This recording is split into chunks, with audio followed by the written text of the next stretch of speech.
ಶ್ರೀ ಗುರುಭ್ಯೋ ನಮಃ ಹರಿ ಓಂ. ಆಪಾದಮೌಲಿಪರ್ಯಂತಂ ಗುರುಣಾಂ ಆಕೃತಿಂ ಸ್ಮರೆತ್ ತೇನ ವಿಘ್ನಾಃ ಪ್ರಣಶ್ಯಂತಿ ಸಿದ್ಧ್ಯಂತಿ ಚ ಮನೋರಥಾಃ. ಹರಿ ಓಂ. ಯುಗಾದಿಯ ದಿನ ವಿಶೇಷವಾಗಿ ಭಗವಂತನ ಸ್ಮರಣೆಯನ್ನು ಮಾಡ್ತಾ ಉಷಃಕಾಲದಲ್ಲಿ ನಕ್ಷತ್ರಗಳಿರುವಂತಹ ಸಮಯದಲ್ಲಿಯೇ ಅರುಣೋದಯ ಕಾಲದಲ್ಲಿ ಎದ್ದೇಳಬೇಕು. ಶೌಚಾದಿಗಳನ್ನು ಮುಗಿಸಿ ಭಗವಂತನ ಸ್ಮರಣೆಯನ್ನು ಮಾಡಬೇಕು. ವಿಶೇಷವಾಗಿ ದೇವರ ಮನೆಗೆ ಹೋಗಿ ಅಲ್ಲಿ ಮಂಗಳ ಪದಾರ್ಥಗಳನ್ನು, ಪಂಚಾಂಗವನ್ನು, ತರಕಾರಿಗಳು, ಧಾನ್ಯ, ಫಲತಾಂಬೂಲಗಳನ್ನು, ಎಣ್ಣೆ, ನೆಲ್ಲಿಕಾಯಿ ಎಲ್ಲ ಪದಾರ್ಥಗಳನ್ನು ಇಡಬೇಕು. ಕನ್ನಡಿಯಲ್ಲಿ ಅವುಗಳನ್ನು ದರ್ಶನವನ್ನು ಮಾಡಬೇಕು. ಮಾಡುವುದರಿಂದ ವಿಶೇಷವಾಗಿ ಭಗವಂತ ಇವುಗಳೆಲ್ಲವನ್ನು ಕೂಡ ದೊರಕಿಸಿದ್ದಾನೆ, ನಿನ್ನ ಅನುಗ್ರಹ ಸದಾ ಇರಲಿ ಎಂಬುದಾಗಿ ಚಿಂತನೆಯನ್ನು ಮಾಡಿ ನಂತರದಲ್ಲಿ ಗಜೇಂದ್ರ ಮೋಕ್ಷ ಮೊದಲಾದಂತಹ ಪ್ರಾತಃ ಕಾಲದಲ್ಲಿ ಹೇಳುವ ಮಂತ್ರಗಳನ್ನು ಪಠನೆಯನ್ನು ಮಾಡಬೇಕು. ಈ ಯುಗಾದಿಯ ದಿನ ಅತ್ಯಂತ ಅವಶ್ಯಕವಾದಂತಹ, ಮಾಡಲೇಬೇಕಾದಂತಹ ಮತ್ತೊಂದು ಕರ್ತವ್ಯ ಅಭ್ಯಂಜನ. ಪೂಜಕನು ಪೂಜೆ ಮಾಡುವಂತಹ ಒಬ್ಬ ವ್ಯಕ್ತಿಯು ಪ್ರಾತಃ ಕಾಲದಲ್ಲಿ ಸ್ವಲ್ಪ ಎಣ್ಣೆಯನ್ನು ದೂರದಿಂದಲೇ ದೇವರಿಗೆ ಸಮರ್ಪಣೆಯನ್ನು ಮಾಡಿ ಅದನ್ನು ಹಚ್ಚಿಕೊಂಡು ತಾನು ಸ್ನಾನವನ್ನು ಮಾಡಿ ಪ್ರತ್ಯೇಕವಾಗಿರುವಂತಹ ಶುದ್ಧವಾದಂತಹ ಎಣ್ಣೆಯನ್ನು, ಸೀಗೆ ಪುಡಿಯನ್ನು ದೇವರಿಗೆ ಸಮರ್ಪಣೆಯನ್ನು ಮಾಡಬೇಕು.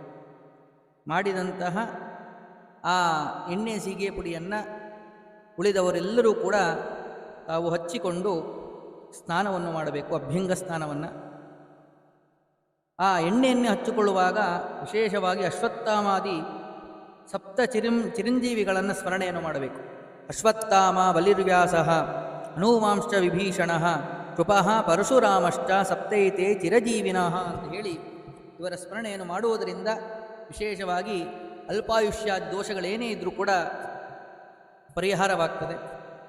ಹಾಗೆಯೇ ಈ ದಿನದಲ್ಲಿ ನಿಂಬದಳವನ್ನು ಭಕ್ಷಣೆಯನ್ನು ಮಾಡಬೇಕು.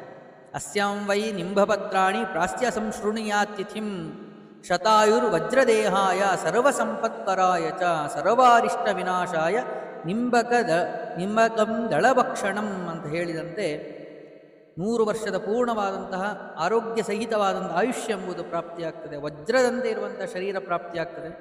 ಸರ್ವ ಸಂಪತ್ತುಗಳು ಪ್ರಾಪ್ತಿಯಾಗಿ ಸರ್ವ ಅರಿಷ್ಟಗಳು ನಿವಾರಣೆ ಆಗ್ತದೆ ನಿಂಬದಳವನ್ನು ಭಕ್ಷಣೆ ಮಾಡುವುದರಿಂದ. ಈ ದಿನದಲ್ಲಿ ವಿಶೇಷವಾಗಿ ಸ್ನಾನಾದಿಗಳೆಲ್ಲ ಆದ ನಂತರದಲ್ಲಿ ನಿತ್ಯ ಕರ್ಮಗಳು, ಆನ್ಹಿಕಾದಿಗಳನ್ನೆಲ್ಲ ಮುಗಿಸಿದ ಮೇಲೆ ಪಂಚಾಂಗ ಶ್ರವಣವನ್ನು ಮಾಡಬೇಕು. ಆ ಪಂಚಾಂಗ ಶ್ರವಣದಿಂದ ಬರುವಂತಹ ಫಲವನ್ನು ಕೂಡ ಹೇಳ್ತಾರೆ. ಏತೇಶ್ಚ ಶ್ರಿಯಮಾಪ್ನೋತಿ ವಾರಾತ್ ಆಯುಷ್ಯವರ್ಧನಂ ನಕ್ಷತ್ರಾತ್ ಹರತೆ ಪಾಪಂ ಯೋಗಾತ್ ರೋಗ ನಿವಾರಣಂ ಕರಣಾತ್ ಕಾರ್ಯಸಿದ್ಧಿ ಸ್ಯಾತ್ ಪಂಚಾಂಗ ಫಲಮುತ್ತಮಂ ಏತೇಷಾ ಶ್ರವಣ ನಿತ್ಯಂ ಗಂಗಾ ಸ್ನಾನ ಫಲಂ ಲಭೇತ್ ಅಂತ ಹೇಳಿ ಇದನ್ನೆಲ್ಲ ಸಂಪೂರ್ಣವಾಗಿ ಶ್ರವಣ ಮಾಡುವುದರಿಂದ ಗಂಗಾ ಸ್ನಾನ ಫಲ. ಪ್ರತ್ಯೇಕವಾಗಿ ತಿಳಿಯುವುದಾದರೆ ತಿಥೇಶ್ಚ ಶ್ರಿಯಂ ಆಪ್ನೋತಿ, ತಿಥಿಯ ಪಠನೆಯನ್ನು ಮಾಡುವುದರಿಂದಾಗಿ, ಅದನ್ನು ಶ್ರವಣ ಮಾಡುವುದರಿಂದಾಗಿ ಶ್ರೀ ಸಂಪತ್ತು ಪ್ರಾಪ್ತಿಯಾಗುತ್ತದೆ. ವಾರಾತ್ ತಿಥೇಶ್ಚ ಶ್ರಿಯಂ ಆಪ್ನೋತಿ ವಾರಾತ್ ಆಯುಷ್ಯವರ್ಧನಂ, ಆಯುಷ್ಯ ಹೆಚ್ಚಾಗ್ತದೆ. ಯೋಗವನ್ನು ಪಠನೆ ಮಾಡುವುದರಿಂದಾಗಿ ರೋಗ ನಿವಾರಣೆ, ನಕ್ಷತ್ರವನ್ನು ಪಠನೆ ಮಾಡುವುದರಿಂದ ಪಾಪಗಳ ಪರಿಹಾರ, ಕರ್ಣವನ್ನು ಪಠನೆ ಮಾಡುವುದರಿಂದ, ಶ್ರವಣ ಮಾಡುವುದರಿಂದ ಕಾರ್ಯಸಿದ್ಧಿಯಾಗ್ತದೆ. ಹೀಗೆ ಇಷ್ಟೆಲ್ಲ ಫಲಗಳು ಪಂಚಾಂಗ ಶ್ರವಣದಿಂದಾಗಿ ಪ್ರಾಪ್ತಿಯಾಗ್ತದೆ. ಅವಶ್ಯವಾಗಿ ಆ ದಿನದಲ್ಲಿ ವಿಶೇಷವಾಗಿ ಪಂಚಾಂಗದ ಪೂಜೆಯನ್ನು ಮಾಡಿ ಆ ಪಂಚಾಂಗ ಶ್ರವಣವನ್ನು ಮಾಡಲೇಬೇಕು. ಈ ಚೈತ್ರ ಮಾಸಕ್ಕೆ ಭಗವಂತನ ರೂಪ ವಿಷ್ಣು ಅಂತೇಳಿ ಆ ವಿಷ್ಣುವಿನ ವಿಶೇಷವಾದಂಥ ಚಿಂತನೆ ಅವಶ್ಯವಾಗಿ ಮಾಡಲೇಬೇಕು.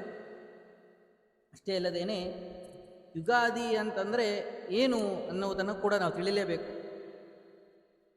ವಾಸ್ತವಿಕವಾಗಿ ಕೃತಯುಗ, ತ್ರೇತಾಯುಗ, ದ್ವಾಪರ ಯುಗ, ಕಲಿಯುಗ ಅಂತೇಳಿ 4 ಯುಗಗಳು. ಅವುಗಳ ಆದಿಯ ದಿನ ಅಂತ ಹೇಳುವುದಕ್ಕೆ ಬರೋದಿಲ್ಲ. ಯಾಕೆ ಅಂತಂದರೆ ವೈಶಾಖ ಮಾಸದ ಶುಕ್ಲ ಪಕ್ಷದ ತೃತೀಯ ದಿನ ತ್ರೇತಾಯುಗದ ಆದಿಯ ದಿನ, ಭಾದ್ರಪದ ಕೃಷ್ಣ ತ್ರಯೋದಶಿ ಕಲಿಯುಗದ ಆದಿಯ ದಿನ, ಕಾರ್ತಿಕ ಮಾಸದ ಶುಕ್ಲ ಪಕ್ಷ ನವಮಿ ಕೃತಯುಗದ ಆದಿಯ ದಿನ, ಮಾಘ ಮಾಸದ ಶುಕ್ಲ ಪಕ್ಷದ ಪೂರ್ಣಿಮಾ ದಿನ ದ್ವಾಪರದ ಆದಿಯ ದಿನ. ಆದ್ದರಿಂದ ಇದು ಯುಗಾದ ಆದಿಯ ದಿನ ಅಂತ ಹೇಳಕ್ಕೆ ಬರೋದಿಲ್ಲ, ಏನು ಚೈತ್ರ ಮಾಸದ ಶುಕ್ಲ ಪಕ್ಷದ ಪ್ರತಿಪತ್ ಪಾಡ್ಯ ಈ ದಿನ. ಆದರೆ ಈ ದಿನದ ವಿಶೇಷತೆ ಏನು, ಯಾಕೆ ಯುಗಾದಿ ಅಂತ ಕರಿಬೇಕು ಅಂತಂದರೆ ಅದನ್ನು ಹೇಳ್ತಾರೆ. ಯುಗ ಶಬ್ದಕ್ಕೆ ಯುಗ್ಮ ಅಂತ ಅರ್ಥ ಇದೆ. ಯುಗ್ಮಂತು ಯುಗಲಂ ಯುಗಂ ಅಂತ ಹೇಳಿ ಅಮರಕೋಶದಲ್ಲಿ ಬರ್ತದೆ. ಯುಗ್ಮ ಶಬ್ದಕ್ಕೆ ಜೋಡಿ ಅಂತ ಹೇಳಿ ಅರ್ಥ. ಈ ಚೈತ್ರ ವೈಶಾಖ ಒಂದು ಜೋಡಿ, ವಸಂತ ಋತು ಬರುತ್ತದೆ ಅದಕ್ಕೆ. ಹಾಗೆ ಜ್ಯೇಷ್ಠ ಆಷಾಢ, ಹೀಗೆ ಶ್ರಾವಣ ಭಾದ್ರಪದ, ಹೀಗೆ ಜೋಡಿಗಳು. ಈ ಜೋಡಿಗಳಲ್ಲಿ ಮೊದಲನೆಯದು ಯಾವುದು ಅಂತಂದರೆ ಚೈತ್ರ ವೈಶಾಖ. ಆ ಚೈತ್ರ ವೈಶಾಖದಲ್ಲಿ ಮೊದಲನೆಯ ದಿನ ಯಾವುದು ಅಂತಂದರೆ ಈ ಚೈತ್ರ ಮಾಸದ ಶುಕ್ಲ ಪಕ್ಷದ ಪ್ರತಿಪದ್ದಿನ. ಆದ್ದರಿಂದಾಗಿ ಯುಗ ಶಬ್ದಕ್ಕೆ ಯುಗ್ಮ ಜೋಡಿ ಅಂತ ಹೇಳಿ ಅರ್ಥ. ಆ ಜೋಡಿಯ ಮೊದಲನೆಯ ದಿನ, ಆದ್ದರಿಂದಾಗಿ ಇದಕ್ಕೆ ಯುಗಾದಿ ಅಂತ ಹೇಳಿ ಕರೀತಾರೆ.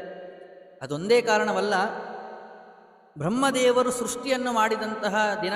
ಈ ದಿನದಲ್ಲಿಯೇ ಚೈತ್ರ ಮಾಸದ ಶುಕ್ಲ ಪಕ್ಷದ ಪ್ರತಿಪತ್ ದಿನದ ಹಗಲಿನಲ್ಲಿ ಸೃಷ್ಟಿಯನ್ನು ಮಾಡಿದ್ದಾರೆ. ಆದ್ದರಿಂದಾಗಿ ಈ ದಿನದಲ್ಲಿ ವಿಶೇಷವಾಗಿ ವತ್ಸರಾದಿ ಯುಗಾದಿ ಎಂಬುದಾಗಿ ನಾವು ಕರಿತೇವೆ. ವಿಶೇಷವಾಗಿ ಅಷ್ಟೇ ಅಲ್ಲದೇನೆ ಕಲ್ಪದ ಆದಿಯ ದಿನವೂ ಕೂಡ ಇದಾಗಿದೆ. ಕಲ್ಪಾದಿ ಎಂಬುದನ್ನು ಕೂಡ ನಾವು ಚಿಂತನೆ ಮಾಡಬಹುದು. ಆ ಭಗವಂತನ ವಿಶೇಷವಾದಂತಹ ಸ್ಮರಣೆ ಅತ್ಯಂತ ಅವಶ್ಯಕವಾದದ್ದು ಈ ದಿನದಲ್ಲಿ. ಹೀಗೆ ಅನೇಕ ರೀತಿಯಾದಂತಹ ಭಗವಂತನ ಸ್ಮರಣೆ ಆದಿಗಳನ್ನು ಮಾಡ್ತಾ ನಾವು ಆ ದಿನವನ್ನು ಕಳಿಬೇಕು. ದೇವರ ಪೂಜೆ, ದೇವರ ನೈವೇದ್ಯಾದಿಗಳನ್ನು ಮಾಡಿ ಪ್ರಸಾದವನ್ನು ಸ್ವೀಕರಿಸಿ ವಿಶೇಷವಾಗಿ ಭಗವಂತನ ಸ್ಮರಣೆಯನ್ನು ಮಾಡ್ತಾನೆ ಈ ದಿನವನ್ನು ನಾವು ಕಳಿಬೇಕು. ಪ್ರಾತಃ ಕಾಲದಲ್ಲಿ ಪ್ರಾತಃ ಸಂಕಲ್ಪ ಗದ್ಯವನ್ನು ಪಠನೆಯನ್ನು ಮಾಡ್ತಾ ಪ್ರಾರಂಭವನ್ನು ಮಾಡಿ ರಾತ್ರಿಯಲ್ಲಿ ಸರ್ವ ಸಮರ್ಪಣ ಗದ್ಯವನ್ನು ಪಠನೆಯನ್ನು ಮಾಡ್ತಾ ಸಮರ್ಪಣೆಯನ್ನು ಮಾಡಬೇಕು. ಹೀಗೆ ಆದಿಯ ಪ್ರಾರಂಭದಿಂದ ಪ್ರಾತಃ ಕಾಲದಿಂದ ಆರಂಭ ಮಾಡಿಕೊಂಡು ರಾತ್ರಿಯವರೆಗೂ ಕೂಡ ನಾವು ವಿಶೇಷವಾಗಿ ಪುಣ್ಯ ಸಂಪಾದನೆಗೆ ದಾರಿಯನ್ನು ನಾವು ಹುಡುಕೋಬೇಕು. ಹೀಗೆ ಮಾಡುವುದರಿಂದಾಗಿ ವರ್ಷವೂ ಕೂಡ ನಾವು ಇದೇ ರೀತಿಯಾದ ಪುಣ್ಯ ಸಂಪಾದನೆ ಮಾಡುವುದಕ್ಕೆ ಒಂದು ನಾಂದಿ ಪ್ರಾರಂಭ ಎಂಬುದಾಗ್ತದೆ. ಅದಕ್ಕೋಸ್ಕರವಾಗಿ ವಿಶೇಷವಾಗಿ ಭಗವಂತ ನಮಗೆ ವಿಶೇಷವಾಗಿ ಪುಣ್ಯ ಸಂಪಾದನೆಗೆ ದಾರಿಯನ್ನು ಮಾಡಿಕೊಡಲಿ, ನಮ್ಮಿಂದಾಗಿ ಯಥಾಶಕ್ತಿಯಾಗಿ ಯಾವ ಪುಣ್ಯದ ಸಂಪಾದನೆಯನ್ನು ಮಾಡಿಸಲಿ ಎಂಬುದಾಗಿ ಪ್ರಾರ್ಥನೆಯನ್ನು ಮಾಡ್ಕೋಬೇಕು. ಹಾಗೆಯೇ ಬ್ರಹ್ಮದೇವರನ್ನು ವಿಶೇಷವಾಗಿ ಈ ದಿನದಲ್ಲಿ ಪ್ರಾರ್ಥನೆಯನ್ನು ಮಾಡಿ ಪೂಜೆಯನ್ನು ಮಾಡಬೇಕು. ಚೈತ್ರಾದೋ ಕಾರ್ಯೇತ್ ಪೂಜಾ ಮಮ ವತ್ಸ ಯಥಾ ವಿಧಿ ಗಂಧಧೂಪಾರ್ಚನಾನ ಧಾನೈಹಿ ಆಲೇಶ್ಚ ದಮನೋದ್ಭವೈ ಅಂತ ಹೇಳಿದಂತೆ ಆ ಬ್ರಹ್ಮದೇವರು ಅಂದರೆ ಸೃಷ್ಟಿಕರ್ತನಾದಂತಹ ಬ್ರಹ್ಮದೇವರು ಅಷ್ಟೇ ಅಲ್ಲದೇನೆ ಅವರ ಅಂತರ್ಗತನಾದಂತಹ ಭಗವಂತ, ಆ ಭಗವಂತನನ್ನು ಕೂಡ ವಿಶೇಷವಾಗಿ ಪ್ರಾರ್ಥನಾದಿಗಳನ್ನು ಮಾಡಿ ಪೂಜೆಯನ್ನು ಮಾಡಬೇಕು. ಮಾಡುವುದರಿಂದ ವಿಶೇಷವಾದಂತಹ ಫಲ ಪ್ರಾಪ್ತಿಯಾಗುತ್ತದೆ ಎಂಬುದಾಗಿ ಚಿಂತನೆ ಮಾಡುತ್ತಾ ಶ್ರೀಕೃಷ್ಣಾರ್ಪಣಮಸ್ತು.